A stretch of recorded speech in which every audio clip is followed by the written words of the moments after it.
Aloha mai kākou. Aloha awakea in Hawaii. Welcome to our Hawaii Papo Keao series, He Ukana Kā Kīlauea series. Today it's presented by Honolulu Community College. Our title for today's presentation is He Aliʻa Aloha no Kaʻiulani, Kaʻiulani Aliʻi, ana Moʻolelo āina Niuhelewai. We are part of the Hawaii Papo Keao series that focuses on leadership, community engagement, language, Hawaiian language and culture. Our next slide will talk more about what that's about. Let me start that.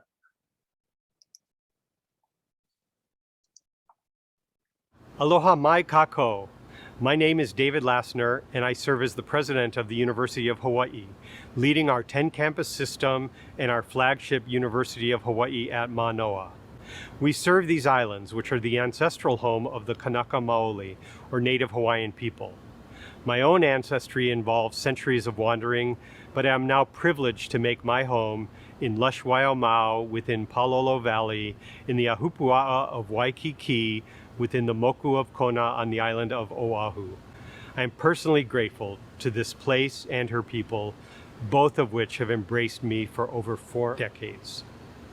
Over 125 years ago, Queen Liliuokalani yielded the Hawaiian Kingdom and these territories under duress and protest to the United States to avoid the bloodshed of her people. And it was nearly 30 years ago that the US government formally apologized for this act, which it has acknowledged as an illegal overthrow. As the only public institution of higher education in Hawaii, the University of Hawaii is strategically clear in our commitment to become a model Indigenous serving institution, committed to the sustainability of Hawaii's people, islands, language, culture, and knowledge. This strategic imperative is named Hawaii Papo Keao, or the Hawaii Foundation of Enlightened Knowledge. So today I welcome you all, and I offer up an invitation to join us in celebrating the University of Hawaii's ongoing contributions to the advancement of Indigenous Hawaiian knowledge. Mahalo.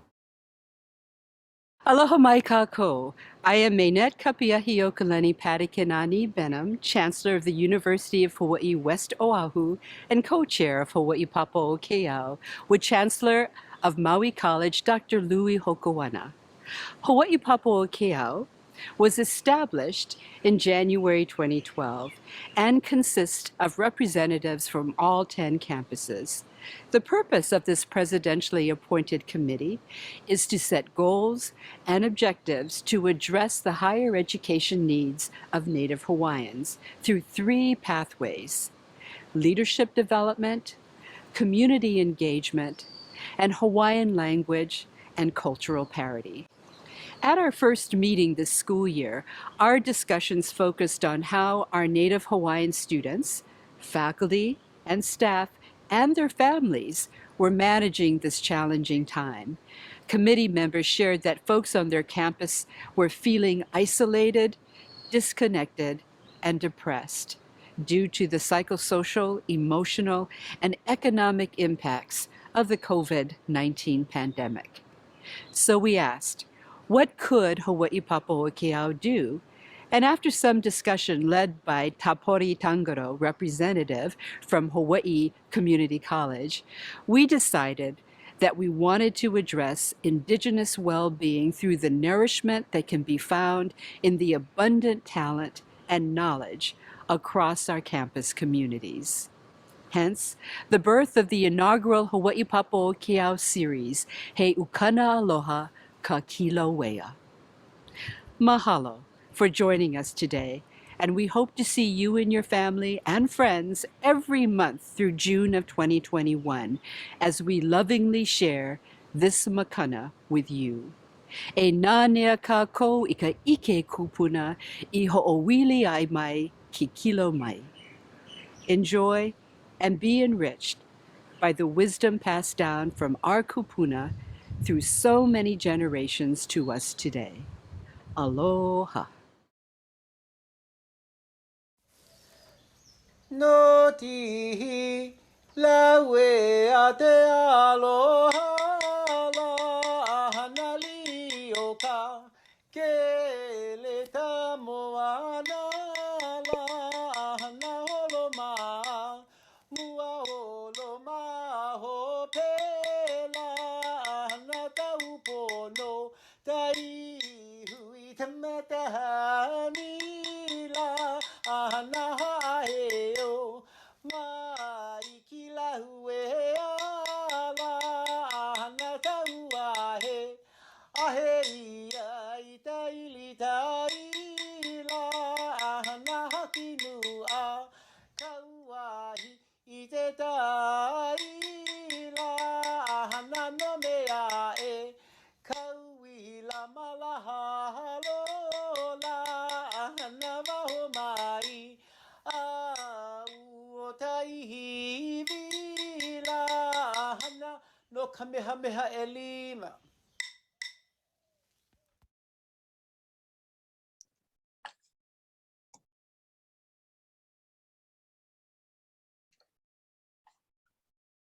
Mahalo to Hawaii Papua Keao, President Lasner, Dr. Minette Benham, and everybody else on the committee for supporting these series.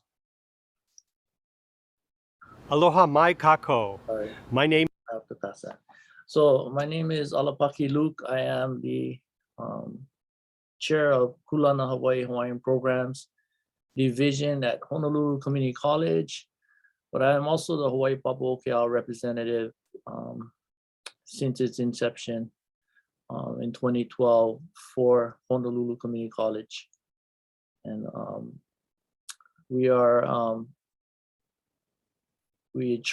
charged with implementing the plan, which promotes Hawaiian language and culture parity, as well as leadership, as well as community engagement. And before I want to even continue with our presentation, it's always befitting to recognize whichever āina you belong to or are located in, the lands you're located in, the kupuna or the elders and the ancestors of that place, as well as the akua and the aumakua. So Hawaii Papua Keao is about recognizing place, space, recognition and culture and language. So please accept this land acknowledgement from the lands of Niuhelewai here in Kapalama on the Moku of Oahu. Okay. We would like to honor Princess Kaʻiulani, the Aliʻi, with a melele that was written for her during a trip she took to the Waianae Moku on the island of Oahu. She was presented with a beautiful yellow pua mamane lei at the foot of Mauna Lahi, a lone mountain located at the shoreline boundary of the Aupua of Waianae and Makaha. A melele is a chant used to accompany the presentation of a lei to an ali'i. It is our Hawaiian belief that a lei of flowers would eventually wilt and die, but a lei of poetry would remain fresh forever. This melele is also a hula kuhilima, a seated gesturing dance dedicated to our kamali'i wahine Victoria Kaʻiulani. When a lei was presented to an ali'i, it was first shown to the ali'i, then given to an attendant. If the ali'i wished to wear the lei, the attendant would then place the lei around the ali'i's neck, careful that his or her hands never go over the head of the ali'i. After the lei was presented, the melele then followed. If it was to be done with an accompanying hula, it was usually performed as a hula noho, a seated dance at the foot of the beloved ali'i. No laila, we would like to feature one of our Kumu Iki Hawaii Kumu Kalani Ka'awa Flores hat.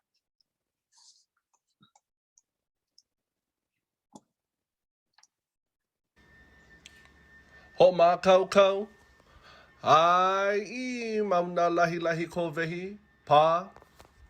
I mauna lahi lahi ko vehi, O ka pua mamane mele mele I mauna lahi lahi kovehi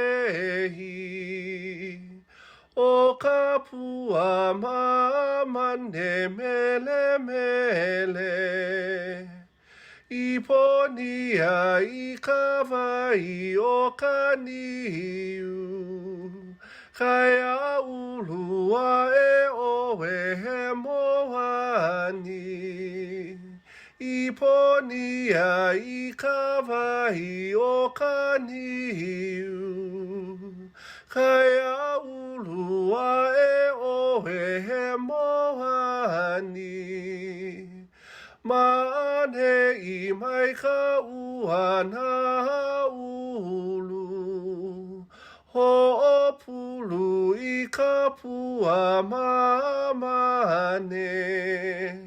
Mane I mai ka uana ulu Ho'opulu I ka pua mamane He vehi kahi kono kalani O ka vehe Kaʻiulani no e He vehi kahi kono kalani O ka vehe Kaʻiulani no e āina ia mai ka wahine O Kaʻiulani no ia vehi āina ia mai ka wahine No Kaʻiulani no ia vehi He inoa no Kaʻiulani.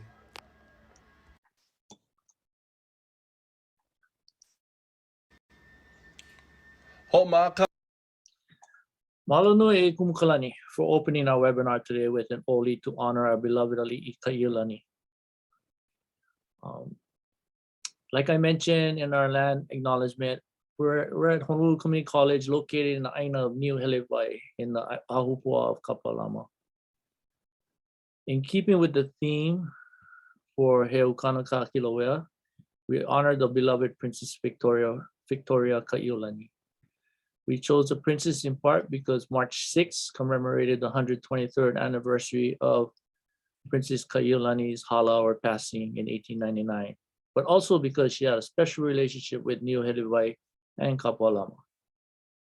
In today's webinar, we discussed the many ways that our kupuna honored their cherished Aliʻi.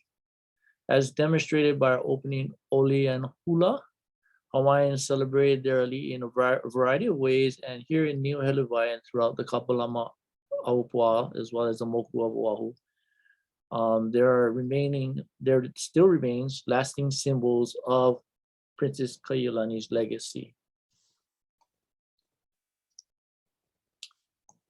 At this time, Honolulu Community College Assistant Professor in Automotive, Robert Silva, will share a Hāliʻa or a fond memory. Hāliʻa aloha for Kaʻiulani Aliʻi.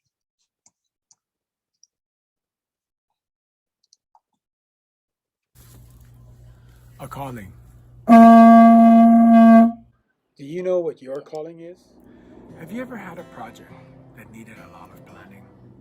Possibly some research or training in order for you to successfully complete the project.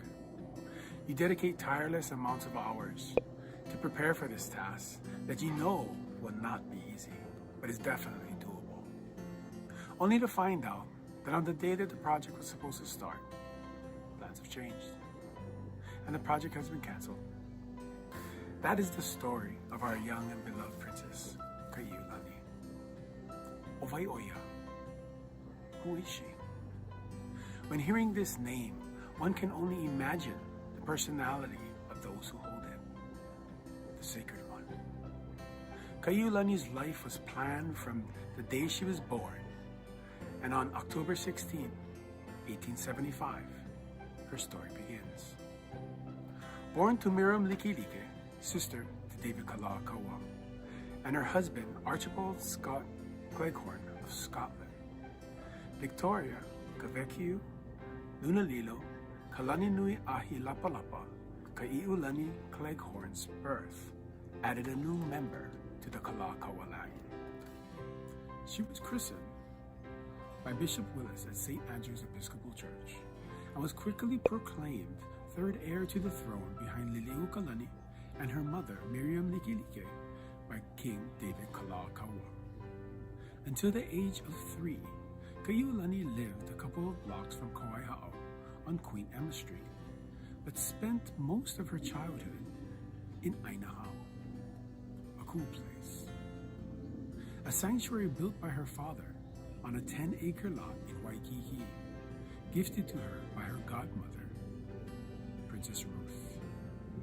For those of you who may not know, Aina is now where the Princess Kaʻiulani Hotel and the Hyatt Regency Waikiki stands.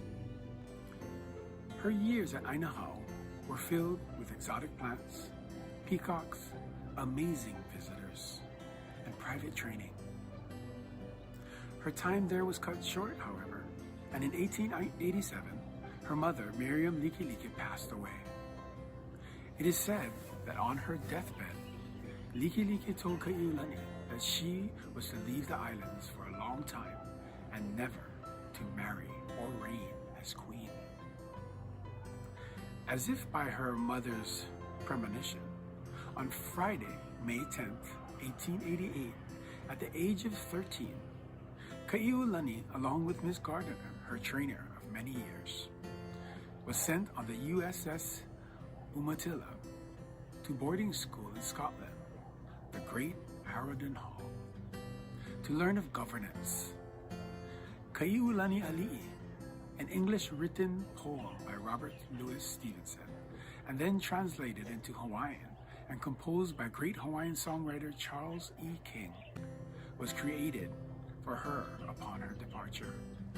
There you go to a foreign land, a Kaʻiulani's child of Hawaii. You've lived with fragrance of the ilima and the pikake. While you go, with you are the tears of your people. I here shall be sad, looking here and there. You will see Scotland, a very cold land. Perhaps you will see beauty extended for you. Liliuokalani and Kaʻiulani corresponded regularly through letters, and it became increasingly hard for Kaʻiulani to remain away from her people. But she remained steadfast in her studies and preparations for her future role. Her heart broke at the passing of King David Aloha Kā Kīlauea in 1891 and the weakening of the Hawaiian monarchy with the illegal overthrow of Queen Liliuokalani in 1893. She worried also for the overall failing health and well-being of the Hawaiian people. Upon hearing of the annexation, Kaʻiulani traveled to New York, Boston, and Washington to plead with the people and the President Grover Cleveland on the unlawful way in which Hawaii was overthrown. Through her poise, charm, and superb communication skills, Kaʻiulani secured an invitation to the White House. After a well-attended press conference, the press were captivated by her. A reporter from the Examiner said, "A barbarian princess, not a bit of it. Not even a hemi, semi, demi-barbarian. Rather the very flower and exotic of civilization, a charming, fascinating individual." It is not surprising that she easily gained the support of President Cleveland. And although close to the end of his term, he sent James Blount to the islands to sort out the situation and to recommend an action for the restoration of the Hawaiian monarchy. Kaʻiulani and her father began their journey home, and the people rejoiced at the return of their beloved princess. At the docking, the princess stood silent, seeing all of her people. She took a deep breath, smelling the fragrance of the flowers and the āina in the air. She then whispered, this hasn't changed, Mom. I'm home. Her homecoming was bittersweet. As Aliʻi was still imprisoned and the annexation ceremony looming, these two remarkable leaders did not fade away, but focused on voting rights for the Hawaiian people. Kaʻiulani hosted a grand luau at āina for the delegations of commissioners sent to Hawaii by President McKinley. She strategically seated each commissioner amongst well-educated Hawaiians, which is said to have been an influential factor in the success of obtaining voting rights. Shortly after getting caught in kipu'u rains of Waimea, kipu'u rains are cold, wind-driven rain that causes bumpy skin due to its coldness. And while horseback riding without a jacket, Kaʻiulani fell very ill. And at the age of 23, she passed away on March 6, 1899. The advertiser wrote, quote, "And there passed away she who was the most beloved of all the Hawaiian race." Even in death, Kaʻiulani's influence continued, the advertiser wrote. The body of Kaʻiulani lay in the royal state at her home in āina and was visited by a constant flow of newcomers throughout the day. No station, nor rank, nor race, nor color was unrepresented. People lined Kawaiʻi and roads surrounding the church, waiting for the arrival of the princess, who was to be carried to Kawaiʻi, the stone church, for a public ceremony, and then she was to be taken to the royal mausoleum in Niuhelewai. After the ceremony in Niuhelewai, a newspaper reporter wrote of her father, Archibald Cleghorn, the last to leave the royal mausoleum. He turned his face toward the door and, entering his carriage, drove directly to āina, where the sweetest flowers grow and where the fairest of them all will bloom no more. Owaiʻoia, the first half-Hawaiian Aliʻi, who by the age of 23 had lived in 3 different countries, spoke to the President of the United States, started a movement towards the restoration of our Hawaiian monarchy, and even influenced the right to vote for the Hawaiian people. A reporter from The Call states it perfectly. Her accent says London. Her figure says New York. Her heart says Hawaii. Her Hawaiian people were her calling. What is yours? Lei no Kaʻiulani. The Kawaiʻi trio sang this to her after the annexation had taken place, to show that they still supported her as their princess. The late Mary Pukui, a fellow Kawaiʻi member, explains that when giving a lei to an aliʻi, a song or chant, also called a lei, was presented at the same time. The lei of flowers would wither, but the song and spirit would live on.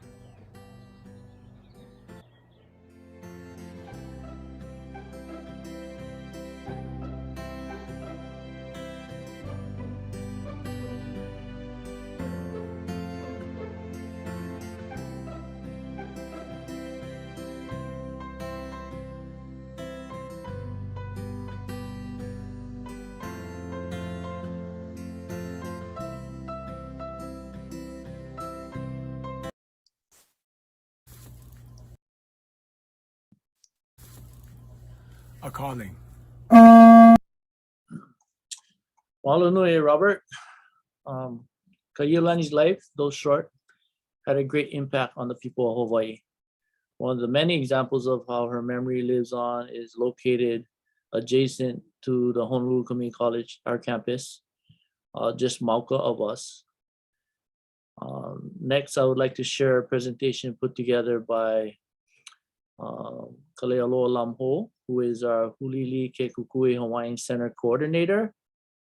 I want to thank her for putting this together, which will give us an insight into the history of the Victoria Kaʻiulani Elementary School.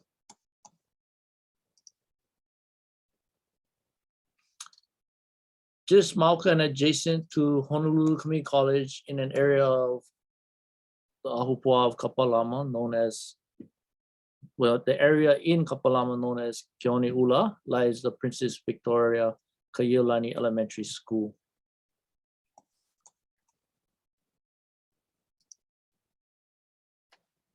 Sorry, maybe I should have pointed that out, but real quickly. We are located on the left of the school. Right.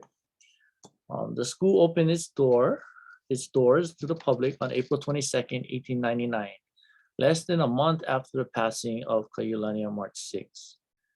A proposal to name the school after Princess Kaʻiulani was submitted by Attorney General Cooper. The motion recognized in quotes, the view of the many good qualities of the late Princess Kaʻiulani and of her interest in educational matters, end quote. It was unanimously approved, and from that day forward, the new school in Palama was known as the Princess Kaʻiulani School.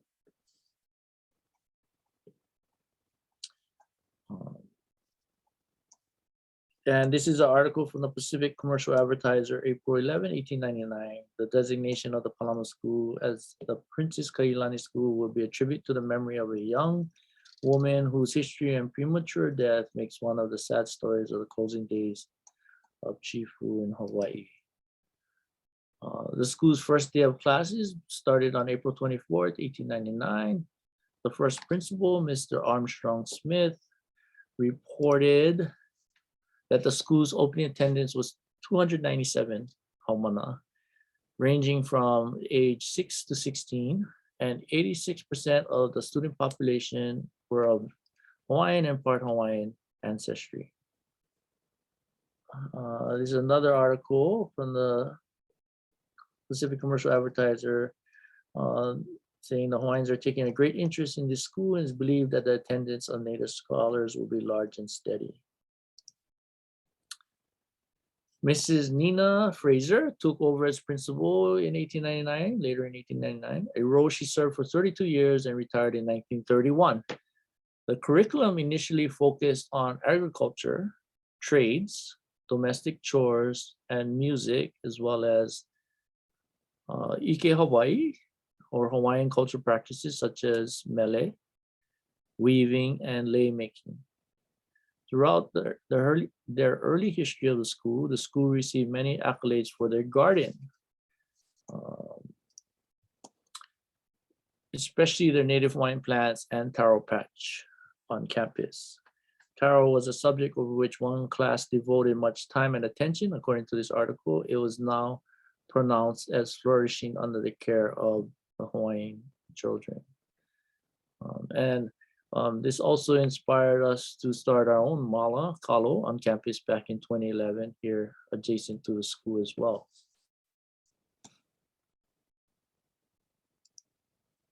The school continued to evolve over time with a 20 classroom building erected in 1955 and a new administrative building and library replacing the original building pictured here in 1970. So the new administration building and library replaced this in this building in the photo. During the construction of the new building, 4 of the royal palms lining the driveway entry were threatened, and the community fought to preserve these historic trees. And we'll come back to more of the significance of trees and what they represent. The issue went as far as the Senate introduced resolution asking the DOE to shift the site of their new building and preserve as many historic trees as possible.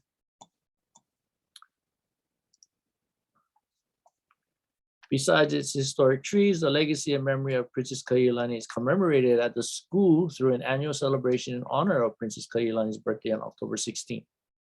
In the first celebration in 1899, students sang songs, recited the princess's biography, and read poems.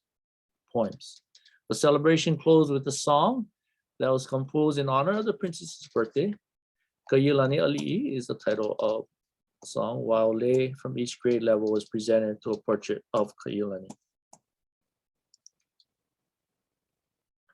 Over time, the program grew, and in the 1930s, the annual celebration included a pageant with students acting out as the princess's storied life, hula, and performing songs for Kaʻiulani. The event is well attended by students, school, faculty, parents, community, and alumni. So our sister, elementary school next to us is very much involved with the community and the parents as well as alumni. The legacy of the princess, I'll pause that for now. The legacy of the princess is also exemplified by the school's prominent music program.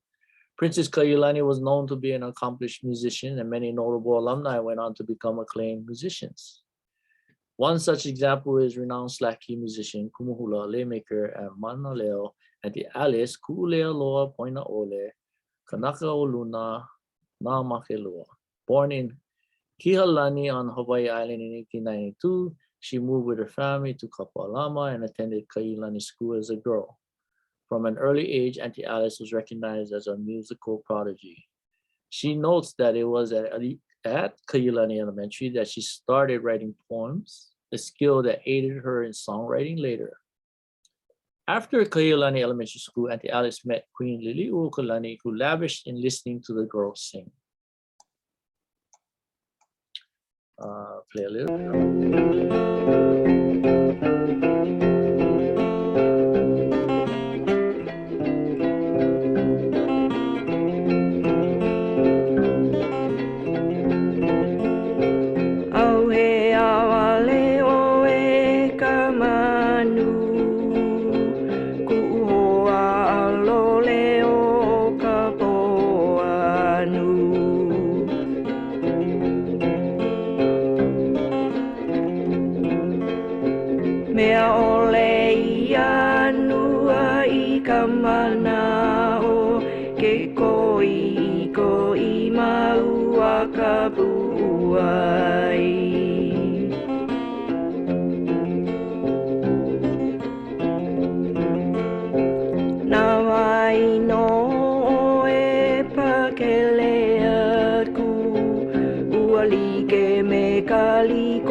I apologize, I'm not able to play the entire mele, but it's so nahe nahe, and you can look it up on your own on YouTube.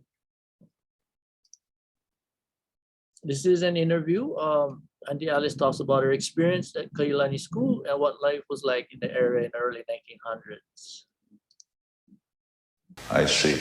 Did you, when you came here, you went to what school? I went to Kaʻiulani School because we resided at Kapalama Street, right above where Kaumakapili Church is. And what did you do after school and on vacations? Did you play or did you work as a child, or what was life like? Oh, we did home chores like any other child.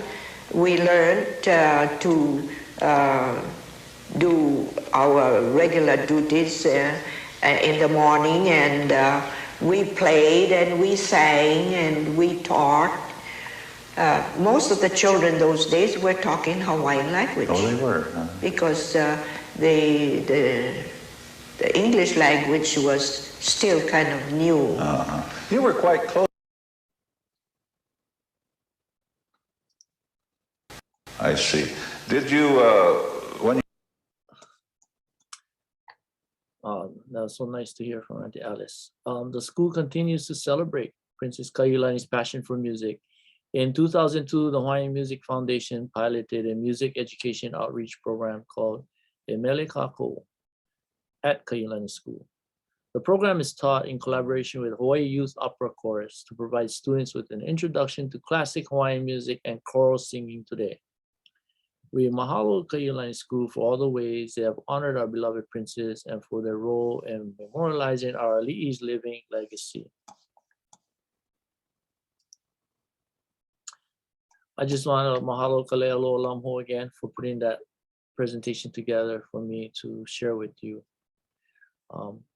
Hawaiian naming conventions reflect the importance of keeping the memory of our Aliʻi alive. Another example of the ways kupuna commemorated their Aliʻi can be found on the Kaʻiulani Elementary campus as well as our own campus. Hawaiian Studies Kumu Tiani Akeo Baskets will now talk about the significance and legacy of Kaʻiulani's banyan trees.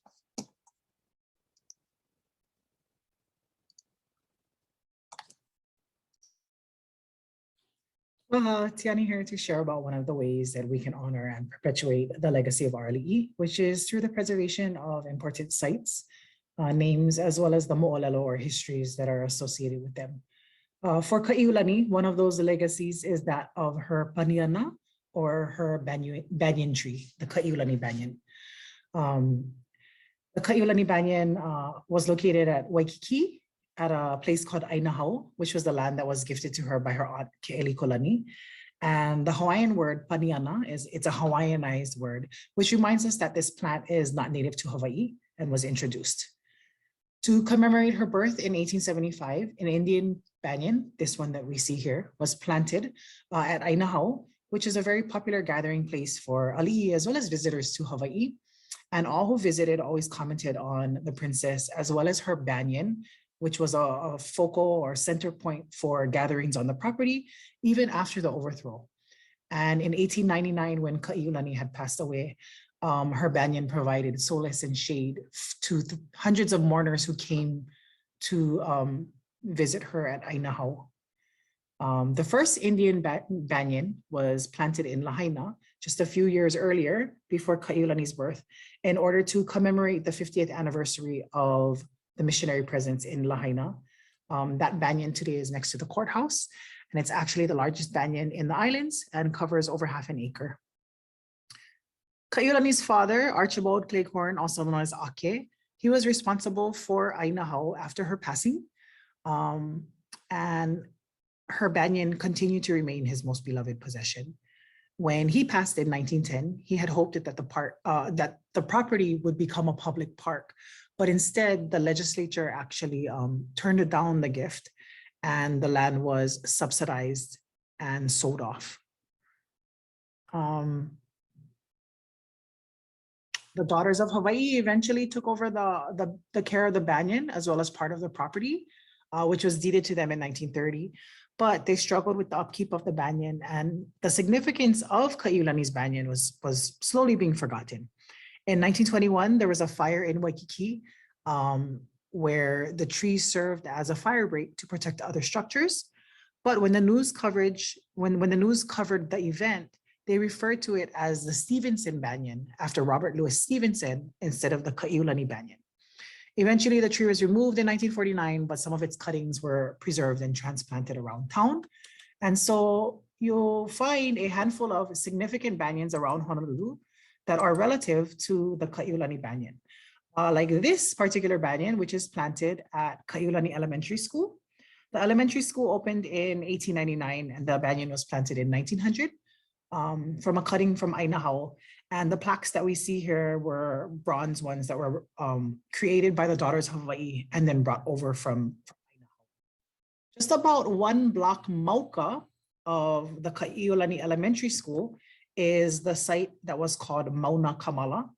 And this is the site of another famous banyan tree that was known as Keʻelikolani's banyan, as we see it on the left here. The location is between Kaumakapili Church and St. Elizabeth's. And this banyan was the site of many gatherings, especially during the latter part of the monarchy and after the overthrow, as Ruth Keʻelikolani, Queen Liliuokalani, as well as Joseph Navahi all lived nearby in the vicinity. In 1889, for the 1889 Wilcox Rebellion, prior to that event, Robert Wilcox and others, they gathered here under the shade of this banyan tree before heading towards Iolani Palace at that time. In September of 1896, hundreds gathered again around the shade of this tree as our patriot, Joseph Navahi, his body lay in state at his home nearby on Kanoa Street. Eventually, urbanization led to the addition of Banyan Street, just mauka of the tree. And eventually the Banyan Court Mall, which prevented through traffic from going through the area.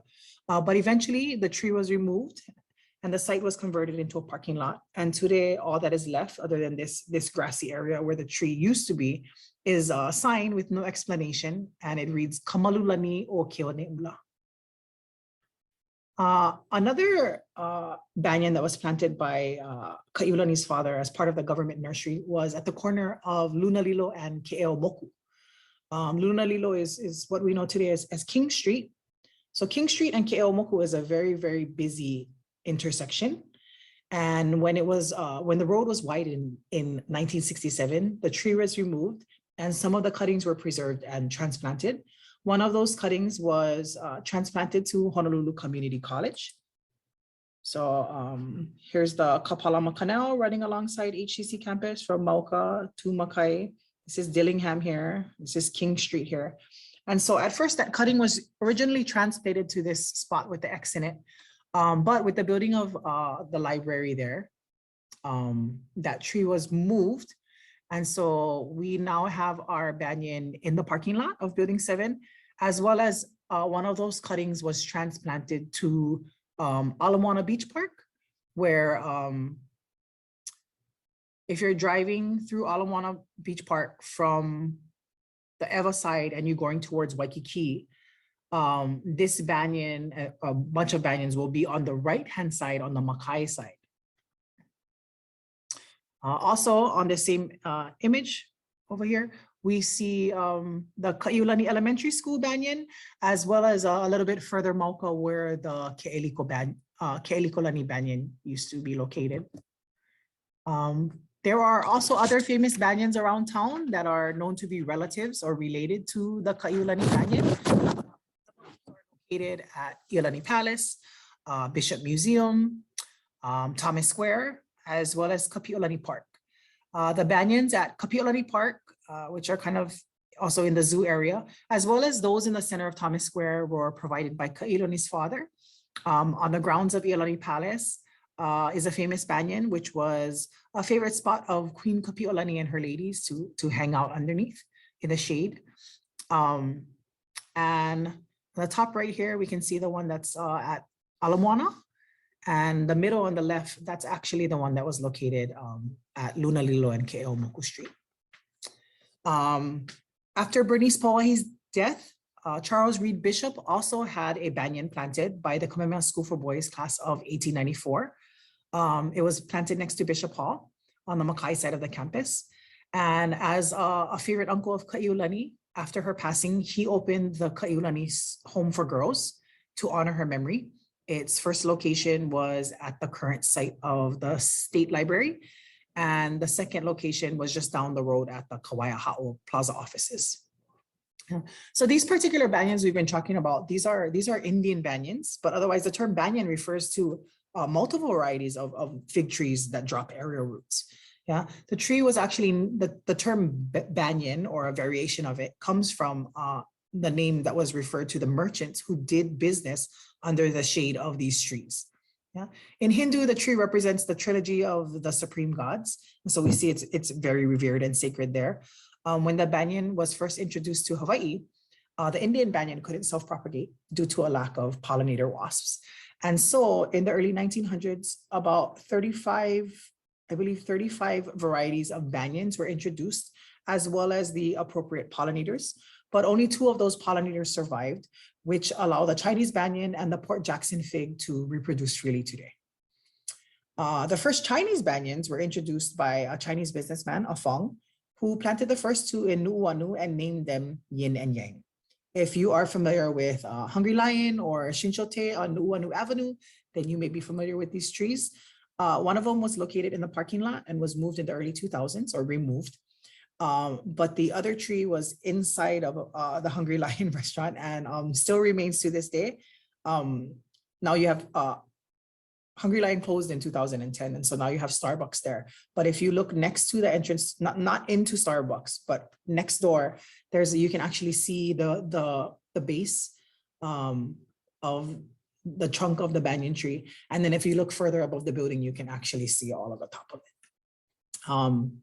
Not sure if that is the yin or the yang tree. Yeah. But otherwise, the Pacific banyan is a tree that is found throughout many different islands in Oceania, even though not here in Hawaii. Yeah. In Tahiti, it's called the ora tree, and its bark was used for tapa or kapa or bark cloth. And the roots were also used for medicine. The origins of the tree in Tahiti relate back to the goddess Hina, who traveled up to the moon And as she climbed through the branches of the ora tree, or which are the shadows of in the moon, her foot actually broke off a piece and it fell to the earth at Opoa, near Tapu Tapu Atea, and it took root and it spread from there. The ora tree is also noted to be planted near ceremonial sites that are called marae, or what we would call here in Hawaii, heiau. And the presence of the ora tree on the marae is so prevalent that there's been speculation whether instead of the tree being planted on the marae, that the marae might actually be built around the ora tree. An early missionary to Tahiti had observed how the native chiefs gathered around a particular ora tree, a tumu ora, a banyan tree, and had tied their long hair to the aerial roots, which allowed them to be connected and in tune with nature and with their environment. And this visual eventually inspired the concept of the tree of life, or the tumu ora, which was depicted in the movie Avatar. In Samoa, the aua tree was sacred to the aitu, or the wood spirits that lived in and around the banyans. In Guam, the tree is called nunu, and the artist Rick Castro allowed us to share this image here. And so the nunu tree was known to be sacred to the spirits of the ancestors of the past, so ancestors who had already passed on, but their spirits who lived in and around the nunu tree in harmony with living, those of the living. Right. And so oftentimes the living Chamorro would sometimes give offerings to their ancestors, to these ancestors, similarly to how here in Hawaii we might give offerings to, or ho'okupu, either to the akua, to the gods, or to the aumakua, your family gods in that sense. Either way, wherever we go around the world, we see that the banyan tree is definitely considered kapu, or very sacred and revered. So let's not forget the significance of the banyan that belonged to Kaʻiulani, as well as the legacy that is left and that remains through those offspring or the other related banyans that are found throughout Honolulu. E ola no, ka paniana o Kaʻiulani.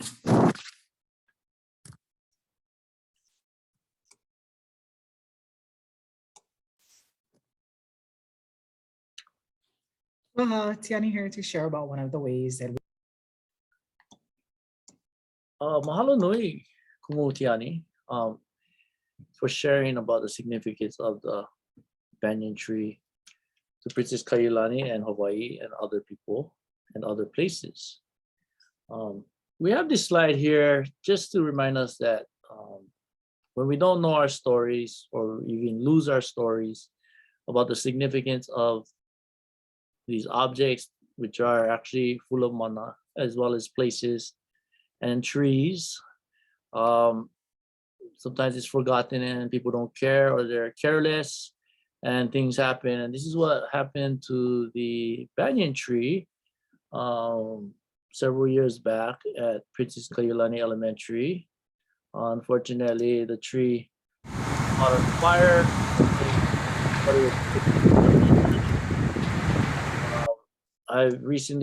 We've talked to the groundskeepers at Kaʻiulani Elementary, and the fire department had to come multiple times to put it out, because every time they left, it started up again. So it's an unfortunate thing. The special representation the banyan tree has at Kaʻiulani Elementary, of course, and other places. So we should malama that. We have to take care and be aware.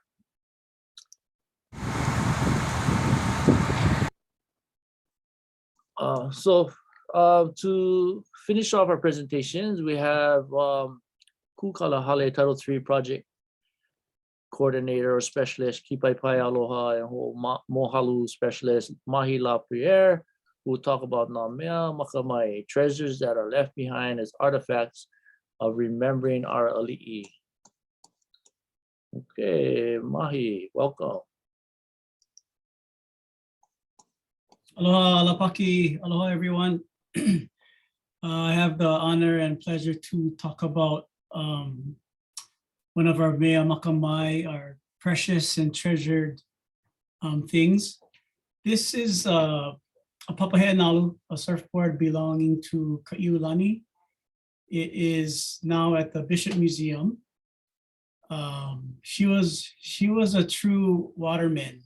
water woman, excuse me. And she was very comfortable in canoes, the ocean, and surfing. So this is a koa board. You can see the dimensions there, 7 feet, 4 inches in length. The top is 17.5 inches, the bottom 13.5 inches, and only like a 1/4 inch thick. Pretty amazing. Next slide.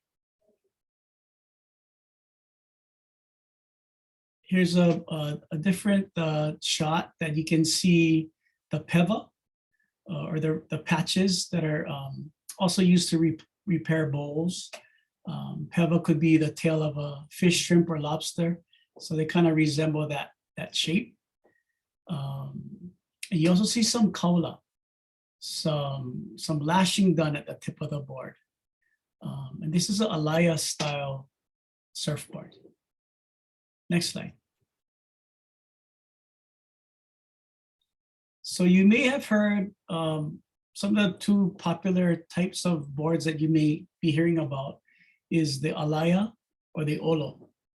The Olo boards, like Abner Paki's board at the Bishop Museum, is like 18 feet long. The Alaias, they say maybe 7 feet to 12 feet, something like that. And then I just wanted to share here some other names. The Omo, which was similar to a Alaia. Kiko'o, in the 12 to 15 feet range. These are all found on WikiWiki Vehevehe. Kio'e, Onini, Owili, out of Vilivili wood, and then other boards, Paha and Pu'ua.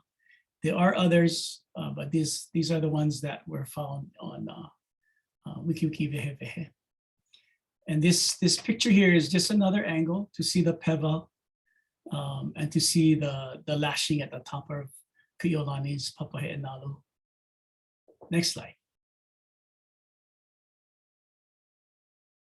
So this board was recently on display last year at an exhibit called Mai Kinohi Mai, The Origins of Surfing in Hawaii.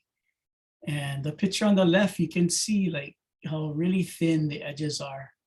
It's amazing the technology and science that's going on in such a board that seemingly looks pretty simple, but it's a work of art, and must have been amazing to see her ride this board. Next slide. Wanted to end this presentation by sharing a little bit from an article, the New York Sun article from October 24th, 1897. And this is her words, Kaʻiulani's words. And she was often called the surfing princess by those abroad. I love riding, driving, swimming, dancing, and cycling. Really, I'm sure I was a seal in another world because I'm so fond of the water. My mother taught me to swim almost before I knew how to walk. And as you can see on the left, a picture of her as a young child. For me, at least, the eyes and her posture give us hope and a way to remember her at this age and throughout her very special life. Mahalo.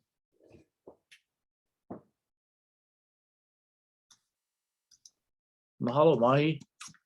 I can just imagine the skill needed to ride a wooden board such as that one compared to the more modern boards. So we've had this Mo'olelo during this presentation of not just this place of Niuhelewai and Kapalama, our community here at Honolulu Community College, but the legacy that Princess Kaʻiulani still resides in our, not just in our community, but the island of Oahu and elsewhere for the Lahui. She was a stateswoman, a statesperson rather, who very much was a patriot, who fought for Hawaiian rights before and after overthrow. Her legacy lives on. Her what do you call it? Her memory is in these items, these living plants and trees, as well as the mana of her papahe and nalu. So I hope that our presentation has enlightened you with the stories of her life, and it lives on her music as well as her talents. So we can open up for a couple of minutes of questions. If anybody has questions for any of the presenters, I would try, Mahi and I would try and address some of the questions for the other presentations. You could put a question in the chat if you feel encouraged to ask a question. We'll try and answer it, or we'll direct you to the resource to answer your question. But thank you again, and mahalo nui for everybody who put together the presentation. Kalani, Mahi, Kalealoa, Kiani, Scott, Robert Silva, and myself, and everybody else. If I missed you, mahalo for your contributions, and Hawaii Papo Kiao. Here we have something in the chat. Oh, use Q&A. Sorry. I know how many times we rehearse for these webinars, but gotta get used to what the proper tools are. Q&A, anybody? A couple more minutes.